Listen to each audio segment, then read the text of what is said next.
Expand your vocabulary with our core 2,000 words ebook. It's free and packed with essential expressions that you'll use on a daily basis. Start building your vocabulary today. Click the link in the description below to download your free English ebook before it's gone. Hi everybody, my name is Alicia. In this lesson, we're going to talk about an introduction to email writing. So I have email writing here, but this is email writing especially for business or for other formal situations. We're going to talk about the format, the general format of an English email, and we're going to talk about some patterns that you can use maybe to explain yourself or to introduce an idea, and so on. We'll see a few examples. So let's get started. All right, first I want to take a look at the general format, the basic parts of an email, at least in terms of American English business emails. Simply put, we begin with a greeting, a simple greeting, the dear part of your letter. A greeting, perhaps then an introductory phrase or something that introduces the purpose, the reason you are writing the email. Following that will be any background information or any details you need to provide to make the purpose of your email clear.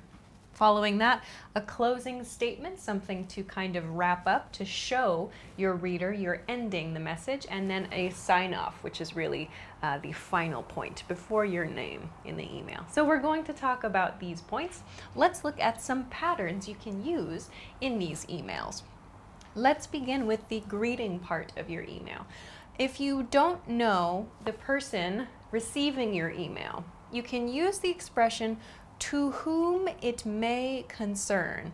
This is kind of a classic line. Some people feel it's a little bit old-fashioned, but it's polite and most people are familiar with it. To whom it may concern just means the person related. So this email is to the person related to this inquiry, to this question. So it just means, in other words, I don't know who to address this email to, but please give it to the proper person, the appropriate person. This is a polite way to say that. To whom it may concern, to whom it may concern. We don't use this in speech. Just to whom it may concern is good for opening emails, for your greeting in emails. If, however, you do know the person you are sending the email to, you can begin with dear, then add Mr., Miss, or Mrs. The difference between Miss and Mrs. Mrs. is used for married women. Miss is used for unmarried women. If you don't know, is she married, not married, use Miss. Miss is the safer choice. You can also use a title like professor or doctor if you know that the other person is a doctor, has a PhD, is a professor, assistant professor. If you know their title, you can use that in the greeting.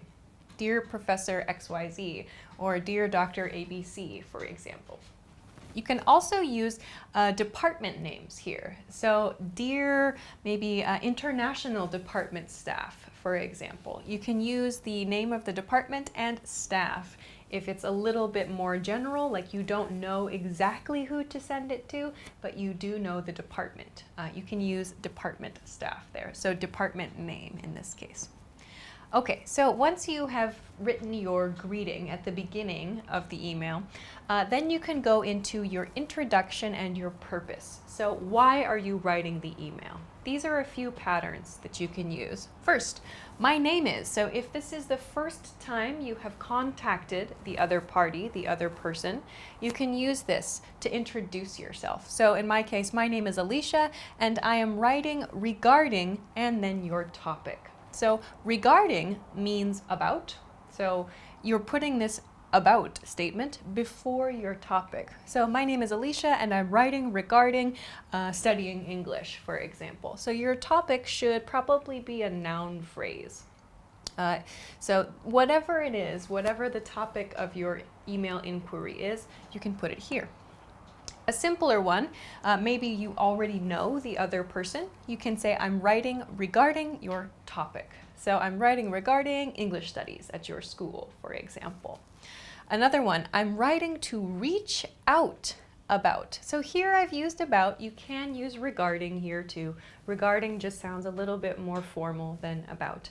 So reach out though, this implies you're maybe introducing something or you want someone to do something for you. So I'm writing to reach out about a new event I'm planning. So maybe you're trying to gather support for a new event, for example. So to reach out, you're introducing something, you might be asking for help for something. One more. I'm writing to see. So here I have to see, meaning to check with you, in other words.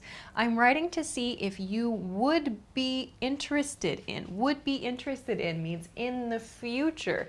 Is there a chance you would be interested in something? Interested in, again, a topic. So I'm writing to see if you would be interested in coming to an event later this month. I'm writing to see if you would be interested in teaching a seminar in my school, for example. So this is something, again, you want the other person's participation or you want them to do something for you. You can ask about their interest here. This is much better than saying, please do this. So please do XYZ sounds too direct. Ask if the other person is interested in. Would they be interested in something? Much better introduction. Okay, so these are a few simple examples when you're making a request or when you're writing about a general topic. So how do you then explain some background and some details about this point? So if you are writing regarding like a question, maybe you ordered something from the company, there was a problem, or maybe it was a service transaction, some kind of like business transaction, that's your topic. So for example, my name is Alicia and I'm writing regarding a textbook I ordered. If you want to write and explain a problem, you can use a couple of these patterns, these top two. For example, I placed an order for a textbook on January 15th, but it hasn't arrived. It hasn't arrived. So here, the product I ordered, the date of my order, and maybe an order number would be good too. So after this statement, you can explain the problem. So for example, the textbook I received was wet, or the textbook was the wrong textbook. So you can explain the problem after this expression. So these are perhaps for orders or maybe a service situation. Let's look at the second pair here. If you're looking for someone to do a job for you, or if you want someone's participation in something, you can try using one of these patterns. Let's look at the first one. We're looking for someone to plus your task. So we're looking for someone to help us with data entry. We're looking for someone to teach English lessons on the internet.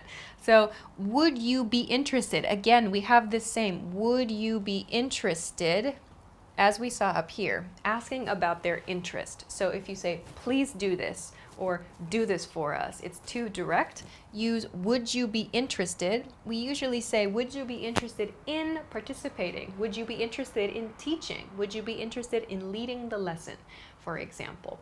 So ask, would that other person like to do that thing? Or are they interested in learning more? So here is one way to invite someone for something or to make a request of someone's time or a request of someone's skills. So here's one pattern. Another one. We're planning an event and would like to extend an invitation. To extend an invitation is a formal expression, which means we want to invite you. So this is our official invitation. To extend an invitation means to invite someone to something, but this is a formal expression we use. To extend means like to put something out, so like to make something longer. Imagine your arm coming out. To extend an invitation, like here on our hand. So we are planning a seminar and would like to extend an invitation to you, perhaps, as well. So this is for an event invitation, or maybe there's something else you would like to invite this person to. Like we're planning a conference and would like to extend an invitation to you to give a speech at the conference, for example. So there are many ways we can change this sentence to invite someone to participate in something. All right.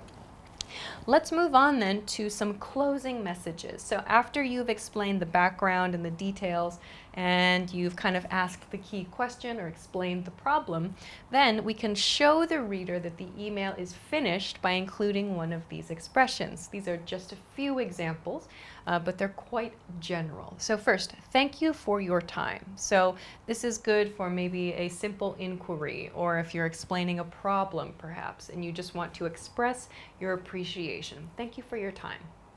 That's a nice one. Another one, I look forward to hearing from you soon. I look forward to hearing from you soon shows you expect a reply from the other person. So it's a little bit of a push in this case. So I look forward to hearing from you soon.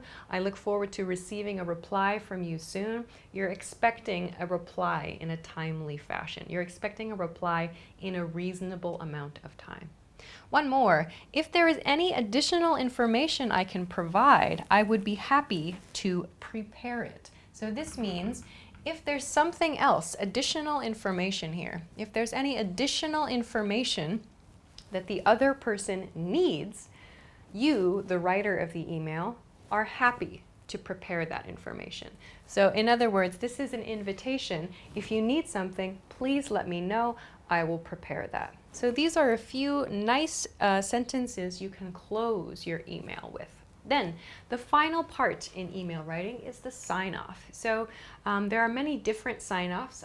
Here are a few that I feel are common and easy to use and polite as well.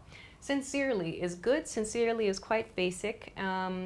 You can use that in most situations without trouble. It just sounds quite, I guess, quite typical. It doesn't sound so warm, I suppose, but it's fine to use. Another one, I personally like to use best. So best shows, this is short. This is kind of an abbreviated expression of my best, or I wish you the best, but kind of short and a little more professional, I feel, best. Another popular one is warm regards, warm regards. So in other words, my warm feelings, or like I mean this in the best way possible. I mean my email to be warmly received. Another one I've seen is kindly, kindly. So this one is in like a request or just perhaps an information related email, kindly. So meaning I intend this email to be read with kindness. So please don't mean that like I'm angry or anything. Kindly, kindly. Sometimes I see people use yours or sincerely yours. Those are too intimate. They are personal. So using yours implies that you have a personal relationship with the person reading the email, or it could be an intimate relationship. So yours is something I typically avoid in professional emails. Don't use love in professional emails either, or like my love or anything like that. Don't use that in your emails either. But stick with one of these and you should be just fine in most cases. So please just be careful. Don't use yours, don't use love as well. All right, but that's just a quick introduction to email writing, especially professional and business-related emails. I hope that that was helpful for you. If you have any questions, or if you want to try one of these patterns, or if you have a different pattern you like to use in your emails, let us know in the comment section below the video. If you liked the video, please make sure to give it a thumbs up, subscribe to the channel, and check us out at EnglishClass101.com for some other good resources. Thanks very much for watching this lesson, and I will see you again soon. Bye! Hi everybody, my name is Alicia. Welcome back, and today I'm going to talk to you about how to use the comma. So some of you have asked some punctuation related questions. Today I'm going to give a quick introduction to a few times when we can use the comma, that little mark that you sometimes see in the middle of sentences. So today I'm going to introduce 3 different times when you can use a comma. Please keep in mind that depending on the style book or the rules at your company or at a newspaper or at a publishing company, the rules may be a little bit different, but in general these are a couple of guidelines that you can think about when you're writing, and I hope that they can help you to decide when you should and should not use a comma. So let's look at 3 examples. Let's begin with the first situation. Let's begin with the first situation, which is with coordinating conjunctions. So English has 7 coordinating conjunctions. Maybe you know them. They are and, but, or, for, nor, yet, and so. Usually we use and, but, and or most commonly. I suppose so as well. But these are called coordinating conjunctions. We use these coordinating conjunctions to connect pieces of information together. So when we're using a coordinating conjunction to connect sentences, we use a comma before the conjunction if we are using a compound sentence. So this is the key point. A compound sentence is a single sentence made of what could be two separate sentences. So it's two complete sentences, two finished ideas, but we connect these two ideas with a coordinating conjunction. This is called a compound sentence. In these cases, when it is a compound sentence, you can use a comma before the coordinating conjunction. So let's look at a couple examples of this. First, he wanted to come to the concert with me, comma, but he had to study for an exam. So here I have two complete sentences. He wanted to come to the concert with me is a complete sentence, and I have a comma here. My coordinating conjunction is but in this case. And again, at the end of the sentence, I have another complete idea. He had to study for an exam. Here, I've used my comma before the coordinating conjunction because this is a compound sentence. Let's look at another example. My mother invited her friends to dinner, and she organized special cocktails for the evening. So here again, there are two separate complete ideas here. My mother invited her friends to dinner, comma, before the coordinating conjunction, and she organized special cocktails for the evening. There are two separate ideas here. We use a comma before the conjunction that connects these two ideas together. Okay, so this is the first type of comma I want to talk about. The next type of comma, in particular, this is one that maybe the rules will vary. There might be different rules depending on the book or depending on the publication, depending on where you work. But this is another case where you may see commas often. So after, we use an introductory expression. So this means a word or a phrase before the subject and the verb of a sentence. So we'll see a couple examples here. After your introductory expression, so a comma that comes near the beginning of the sentence. For example, in 2017, I started my own company. So here in 2017, we have a comma after 2017, before the subject and the verb of the sentence. So this is like an introduction. There's introductory information here. One more example. Last week, we met our new clients. So here, last week is some extra information. It's introducing something, and then we have our subject and our verb back here. So again, in some cases, you may not need to use a comma. It depends on the rule. It depends on the style book that perhaps you're using. But this is another situation where you may see commas, and you can use a comma in this case too. Okay. One more example. This is a very common one and a very common question, I think, as well. When you're using adjective clauses, so for example, like relative clauses, I think a lot of you know about, these often begin with like who, which, or that, which we'll see in a second.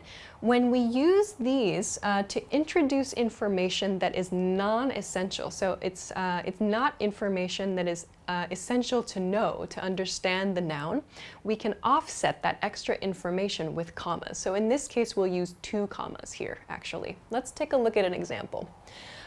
Here, the movie Inception, which was hugely popular in 2010, is a sci-fi and action movie. Okay, so here, I'm talking about the movie Inception. That's my noun here. The movie Inception. Here's this extra information. I've got a relative pronoun here, which, and then was hugely popular in 2010. This is extra information about the movie Inception. Then I finish with, is a sci-fi and action movie. So this extra information, which was hugely popular in 2010, is set apart from the sentence with commas. If I remove this relative clause, the sentence is correct. The movie Inception is a sci-fi and action movie. So we can use relative clauses with extra information and set them off with commas. Doing this sounds much, much nicer, or reads much, much nicer. This also kind of gives a hint to your reader that it's some extra information. So please set off your relative clauses, your non-essential relative clauses, with commas.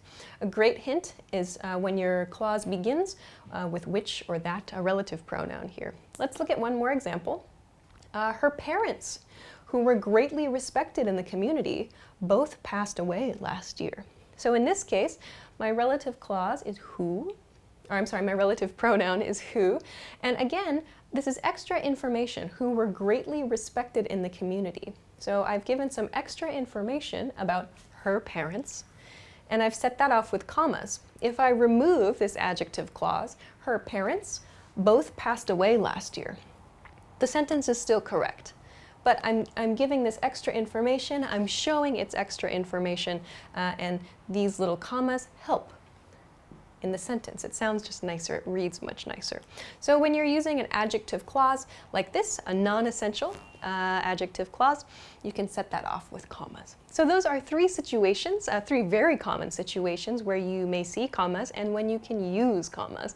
So please try to keep that in mind, especially about the first point we talked about. Sometimes people will try to use a comma in one complete sentence. They think it's a compound sentence, but it's not actually compound. So if you're confused, just slow down, take a look at your sentence, and ask yourself, are there two separate complete ideas in this sentence? If so, and you're using a coordinating conjunction, you can use a comma there. If there's only one idea, one complete idea in your sentence, then you don't need to use a comma. So please keep that in mind. This one can be especially challenging, even for native speakers, actually. So this is just a quick introduction to a few ways to use commas. If you have any questions, please make sure to let us know. Of course, if you want to try to make a sentence in the comments, please feel free to do that as well. If you liked this video, please make sure to give it a thumbs up and subscribe to our channel too if you haven't already. Also, check us out at EnglishClass101.com for more good stuff. Thanks very much for watching this episode, and I'll see you again soon. Bye! Hi everybody, my name is Alicia. Today I'm going to talk about how to use the semicolon. A semicolon is a punctuation mark that we use a lot in English writing. So let's take a look at two ways that we can use the semicolon. Okay. The first way I want to talk about is to use the semicolon as a way to separate two parts of a compound sentence. If you watched the video we did about how to use commas, you might remember what a compound sentence is. But just to remind you, or if you haven't seen the video, a compound sentence is a single sentence, one sentence, that is made of two complete ideas. So there are two ideas together in one sentence. So a compound sentence could be two individual sentences, but they are linked together maybe by a coordinating conjunction or, as we'll see, by a semicolon. So we can use semicolons to separate the two parts of a compound sentence, but we don't need to use a word like and, but, or, for, so, those words. We don't need to use those. So let's look at an example here. Okay, my first example is, we think you would be a great fit for our team, semicolon. You have a lot of experience and can work at a fast pace. So here there are two complete ideas. Idea one, we think you would be a great fit for our team, is one idea. Idea two, you have a lot of experience and can work at a fast pace. So there are two ideas here in this sentence. We've separated the ideas with a semicolon here. Let's look at one more. He really likes her, semicolon. She's smart and funny. He really likes her is one idea. He really likes her. Idea two, she's smart and funny. There are two ideas here. We connect them with a semicolon. So a question then, why should I use a semicolon? Can I just use it instead of a period, or what's the point of using a semicolon? Actually, it's a good idea to use a semicolon for 2 points or two ideas which are very closely related. They have a very close relationship. So if you're just giving maybe extra information, or you just want to explain sort of an additional point, maybe it's okay just to use a comma and a coordinating conjunction, and, but, or, for, so, yet. But if your 2 points have a very close, a special relationship, you can show the closeness of that relationship by using a semicolon. So these 2 examples maybe show that idea 1 and idea 2 are very closely related, so we can show that with a semicolon. Then, another tip, another hint for how to decide if you can use a semicolon or not. If you can replace your semicolon with a period, you can use a semicolon there. So by that I mean, we can look at the sentence. If it's a full sentence, a complete sentence, we think you would be a great fit for our team, period. You have a lot of experience and can work at a fast pace, another period. If you can use a period in the place where you're thinking about using a semicolon, it's okay to use a semicolon. So please think of that, that point, that tip.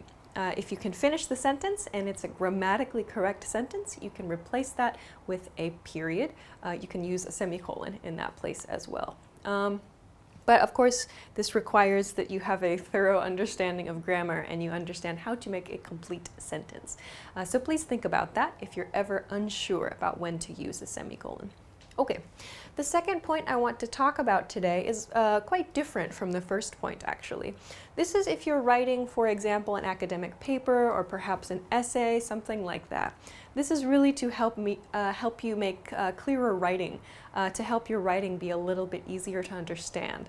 So you can use a semicolon to separate items in a list. So maybe if you're writing something and you have kind of an introduction to a list and then a few different points in your list that are very complex, you can use a semicolon to show where each point stops. So let's take a look at this. Okay, I have a long sentence here. My example here is, there are a lot of unhealthy foods I love. So here's my introduction to my list. I'm introducing it with a colon here, actually. There are a lot of unhealthy foods I love. So here's number 1. Item number 1 in my list. Item number 1, pizza, comma, which has lots of cheese and bread. Then I have a semicolon here. This marks the end of 1 point.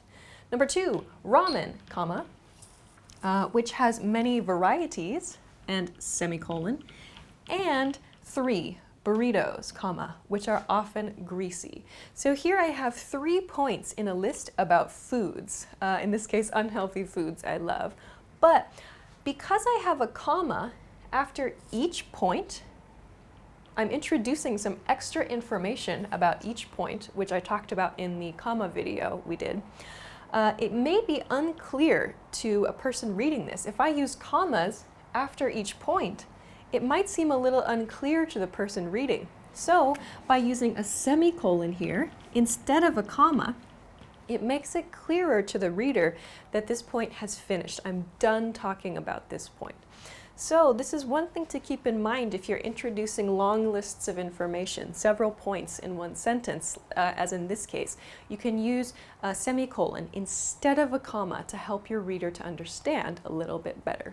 Okay, so these are just 2 ways that you can use semicolons. You might also see people using semicolons with words like however, for example, but that might be something I talk about in another video. For now, you can consider these, and also if you haven't, you should check out the comma punctuation video. This might have some relating points or relating concepts that you can check out.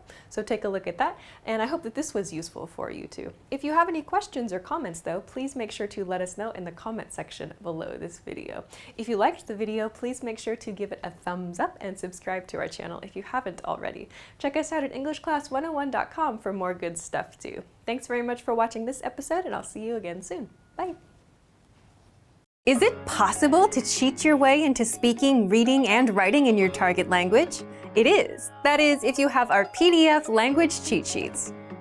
How to practice speaking, reading, and writing with the PDF cheat sheets. And today, you'll discover 1. How you can add more language to your brain without spending time looking up words in a dictionary, and 2. How to improve your speaking, reading, and writing with the cheat sheets. But first, if you don't yet have access to these resources and our language learning system, sign up for a free lifetime account right now. Just click the link in the description to get your free lifetime account. What are PDF cheat sheets? Our cheat sheets are a quick way to improve your language skills without having to study for hours or spend time looking up words in a dictionary. With every cheat sheet, you get a basic dialogue and must-know words and phrases for common topics like hobbies, weather, talking about your day, and much more. And there are over 30 cheat sheets that you can download for free on our site, if you're a member. But how can you improve your language with the cheat sheet? Let's take a look. 1. How to practice speaking. Every cheat sheet comes with a quick, practical dialogue that you can use when you chat with native speakers. But you can also practice speaking ahead of time. Just read the dialogues out loud a few times a day, and you'll get used to saying these lines. Reading out loud is one tried and tested tactic for improving your speaking skills. And when you get a chance to speak with a native speaker, you'll be able to say these lines naturally. 2. How to practice reading. You can also practice reading by simply reading through the cheat sheet, the key dialogue, and the words and phrases inside. Just download the PDF to your phone or computer and read through whenever you have a few moments. Or you can print out the cheat sheets and read through them as well. 3. How to practice writing. The easiest way to practice writing is to simply copy out the words on the cheat sheet into a notebook. You can also print out the cheat sheets and write on them directly. And as a bonus, you get to remember all of the words and phrases better. Whichever skill you want to practice, be sure to do it a few times a day, every day, for the language to really stick. Or just use the cheat sheets to cheat and get the must-know words for a topic you want to talk about. So, if you want to get access to these resources and our learning system, sign up for a free lifetime account right now. Just click the link in the description to get your free lifetime account. Remember, here's what you can do to learn all of these words by heart. Drill these words with our spaced repetition flashcards, which will help cement these words into your long-term memory. Save them to the word bank, your personal vocabulary collection, where you can print out your own study sheets, or review the words with our looped vocabulary slideshow, and play it until you know all of the words. So click the link in the description right now and sign up for your free lifetime account to get these lessons and study tools. If you're learning a language, the words and phrases that will come easiest to you will always be the ones you're interested in, whether it's words with bad or funny meanings or phrases about yourself, such as where you're from or how old you are. So what if you could make your own printable vocabulary worksheets so you could review and practice writing out the words that you're interested in? How to create your own printable vocabulary worksheets. Well, stick around. In today's guide, you'll discover 1. How to assemble your own word and phrase lists, 2. How to create your own printable worksheets, and much more. But first, if you don't yet have access to our language learning system, sign up for a free lifetime account right now. Just click the link in the description to get your free lifetime account.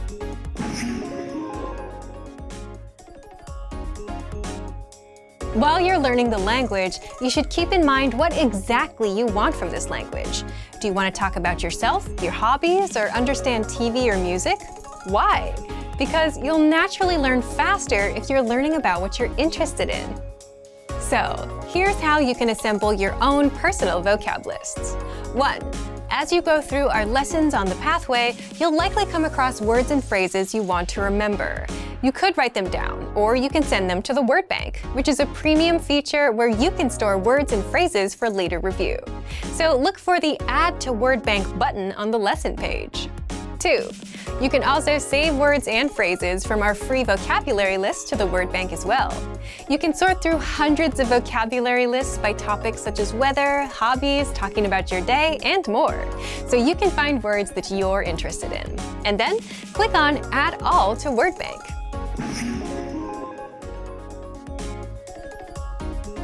Here's how you can make your own worksheets. Just go to the vocabulary menu and select Word Bank. There, you'll see your collection of words and phrases. Just click on Printer-Friendly Version to print them out. You can also click Export Word Bank. If you've organized and labeled your words into categories such as verbs and adjectives, you can select that label and export it as a PDF. Then, go ahead and print the file out. You can use this worksheet to review the words or even write on it.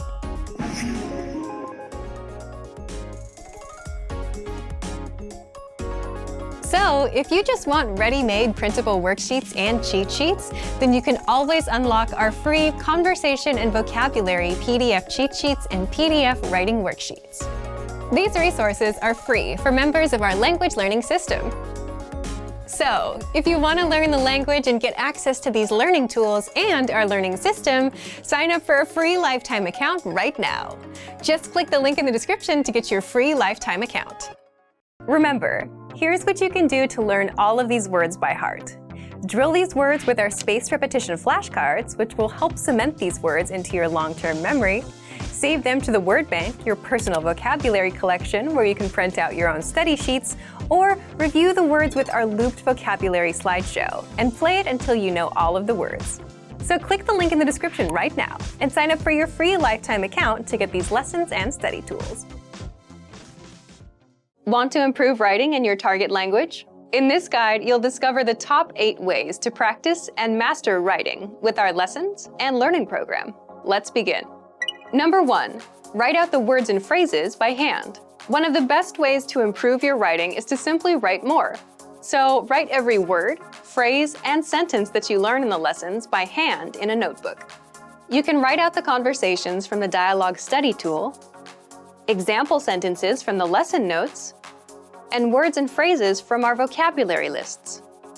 Number 2, take the writing quizzes.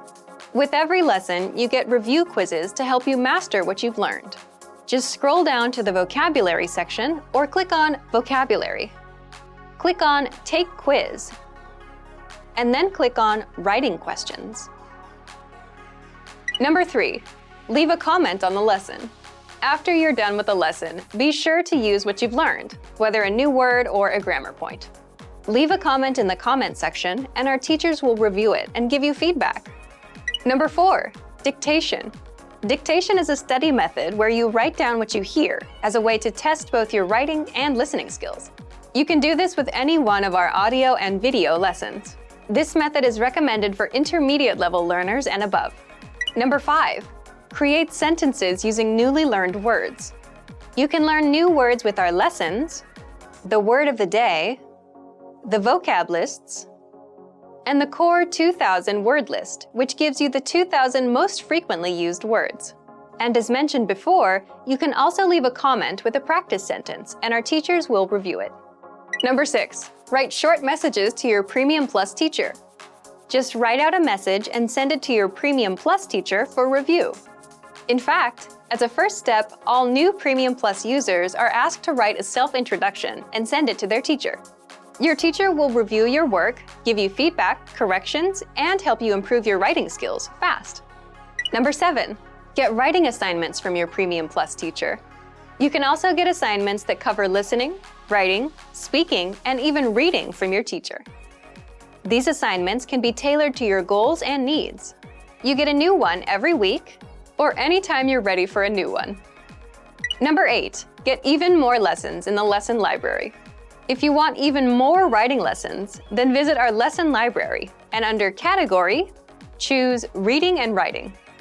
You get instant access to all of the pathways and lessons that will help you master all areas of the language, including writing. You'll get all of our pathways and lessons that are dedicated to helping you master writing. So, if you're ready to finally learn language the fast, fun, and easy way, and start speaking from your very first lesson, get our complete learning program. Sign up for your free lifetime account right now. Click the link in the description. And if you enjoyed these tips, hit the like button, share it with anyone who's trying to learn a language, and subscribe to our channel. We release new videos every week. I'll see you next time. Bye!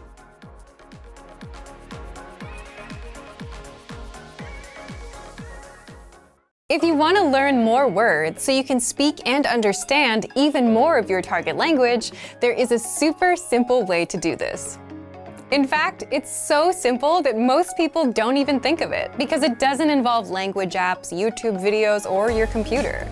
I'm talking about writing things out by hand. How to learn words and phrases by writing them out. And in this guide, you'll discover 1. Why writing words out helps you pick up languages faster. 2. How to use our free PDF workbooks to practice writing, and much more. But first, if you don't yet have access to our language learning system, sign up for a free lifetime account right now. Just click the link in the description to get your free lifetime account. You probably already know that one of the best ways to master a language is through actually using it and practicing it. And that's where writing things out comes in, because you're using the language when you write it down. And on top of that, the physical act of writing helps your brain remember the words much better than seeing them on screen or typing them out. Now, handwriting may feel slow, but by taking it slow, you actually speed up your learning and master the language faster, because you engage more of your brain in the process. So, how can you do this? You can apply this trick to any resource that you're using right now by simply copying out the words and phrases that you come across. The more you write them out, the better they'll stick. With our learning system, you can 1. Practice with our free PDF writing workbooks and worksheets. All members get free access to our PDF writing workbooks and worksheets, which are based on common topics like the alphabet, common nouns, adjectives, greetings, and much more. Inside, you learn the most common words and phrases for that topic, and you get plenty of space to practice writing the words out. And in the last section of the workbook, you'll get tested on the words. You'll see the translations of the words, so you'll have to try and remember the meaning in the target language and write it in. 2. Practice writing with the free Word of the Day emails. Every day, we send you a new word to your email inbox. You get the audio pronunciation, sample sentence, and a picture to help it stick. But you can also just as easily write that word down and do that daily, every time the emails come in. And now you have a simple language routine going that you can stick with. Now, if you want to learn a little more than just words, you can 3. Practice writing out the conversations from our lessons. So, if you want to master entire conversations in your target language, you can also copy out the conversations from our audio and video lessons by hand. And this will help you master words, phrases, and grammar rules all at once, since you're not just writing out words, but actual lines. Just scroll down to the dialogue section of a lesson to see the conversation. So, if you want to get access to these learning tools and our learning system, sign up for a free lifetime account right now. Just click the link in the description to get your free lifetime account. Remember, here's what you can do to learn all of these words by heart. Drill these words with our spaced repetition flashcards, which will help cement these words into your long-term memory. Save them to the word bank, your personal vocabulary collection, where you can print out your own study sheets, or review the words with our looped vocabulary slideshow, and play it until you know all of the words. So click the link in the description right now and sign up for your free lifetime account to get these lessons and study tools. Hey everyone, welcome to the Monthly Review, the monthly show on language learning, where you discover new learning strategies, motivational tips, study tools, and resources. By the way, all the lessons and bonuses you're about to see can be downloaded for free on our website. So click the link in the description right now to sign up for your free lifetime account. Okay, today's topic is how to write 1,000 words in your target language in 5 minutes a day. Now, don't worry, this language learning method isn't as hard as it sounds. But through it, you'll master a ton of words, phrases, and grammar, improve your speaking, and much more, simply by writing for just 5 minutes a day. How exactly? Stick around. Today, you'll discover a simple but powerful tactic for practicing writing, the hidden language learning benefits of writing, and how to write 1,000 words with a special free study tool. But first, if you're looking for new free language resources and downloads, here are this month's new lessons and resources. Be sure to download these now before we take them down in a few days. First, the Giving the Time PDF Conversation Cheat Sheet. This brand new cheat sheet will teach you how to ask for and give the time fluently. Download it for free right now. And second, the Core 2,000 Words PDF ebook. Actually, this PDF ebook is usually not free and is sold at our store, but you can get free access for the next few days and get fluent with the 2,000 must-know words inside. So don't miss out, because this book will go back into our vault soon. To get your free resources, click the link in the description below right now. They're yours to keep forever. Now to today's topic. How to write 1,000 words in your target language in 5 minutes a day. Part 1. A simple but powerful tactic for practicing writing. So, what's this powerful learning tactic that'll help you write 1,000 words? Well, you'll be surprised how simple it is. But the language learning technique is simply copying and writing lines into a notebook, and it's a super easy way to start writing in your target language. Now, you might be feeling underwhelmed. You may now be writing a comment about how you're disappointed now that you know what it is. But if you actually copy things out consistently, this writing tactic can and will help you master a language. That is, if you take action. So why does copying things out work, and what makes it a good language learning strategy? Part 2. The hidden language learning benefits of writing. First, it's super easy to do. Copying out lines, say from a textbook or an article, takes no thinking whatsoever.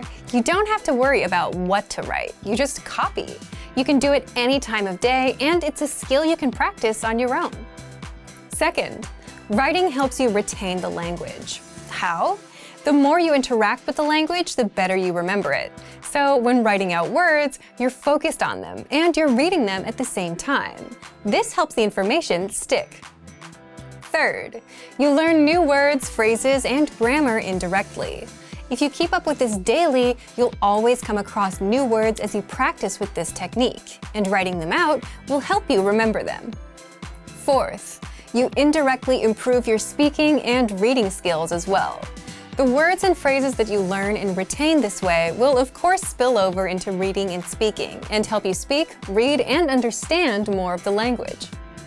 And fifth, you get valuable language output practice. With language learning, you need equal amounts of input, reading and listening, and output, speaking and writing, to truly master a language. Writing is the perfect way to practice output. This tactic works so well that it's a practice among writers, novelists, and even people in advertising. Writers imitate great writers by copying out their work word for word. And by doing this, they get used to a certain style of writing. And the same goes for language. You get used to the language, the structure of sentences, and what sounds natural and what doesn't. Now, how do you apply this copying out tactic? Do you just copy anything? And should you write 1,000 words all up front? The answer to that last question is no. But here's what you do. Part 3. How to write 1,000 words with a special free study tool. First, sign up for our Word of the Day. This is a free study tool, and every day it sends you an email with a new word, along with the meaning and a few sample sentences. Second, open up the lesson when you get it. Review the word and then copy out the word in the sample sentences. And that's it. You're done for the day. This takes 5 minutes or less. Then, the next day, repeat the process. Open up the Word of the Day email and copy out the words in sample sentences. To reach 1,000 words in 1 month, you need to write about 35 words a day. And you can do that easily by just copying out the word in a few sample sentences. And through this, you'll learn more words and phrases and grammar. You'll also directly improve your writing skills and indirectly improve your reading and speaking skills. By the way, you can use this tactic with any other resource as well. You can copy out the lesson dialogues in our lessons. You can use your own textbook or online articles. The list is endless. But it's much easier with the Word of the Day because you get daily vocabulary and sample sentences to copy out. You don't have to go looking for things to copy out. So give it a try and let us know how it works out. Thank you for watching this episode of Monthly Review. Next time, we'll talk about input versus output and getting real results from your language studies. If you enjoyed these tips, hit the like button, share the video with anyone who's trying to learn a language, and subscribe to our channel. We release new videos every week. And if you're ready to finally learn language the fast, fun, and easy way and start speaking from your very first lesson, get our complete learning program. Sign up for your free lifetime account right now. Click the link in the description. See you next time. Bye! Expand your vocabulary with our core 2,000 words ebook. It's free and packed with essential expressions that you'll use on a daily basis. Start building your vocabulary today. Click the link in the description below to download your free English ebook before it's gone.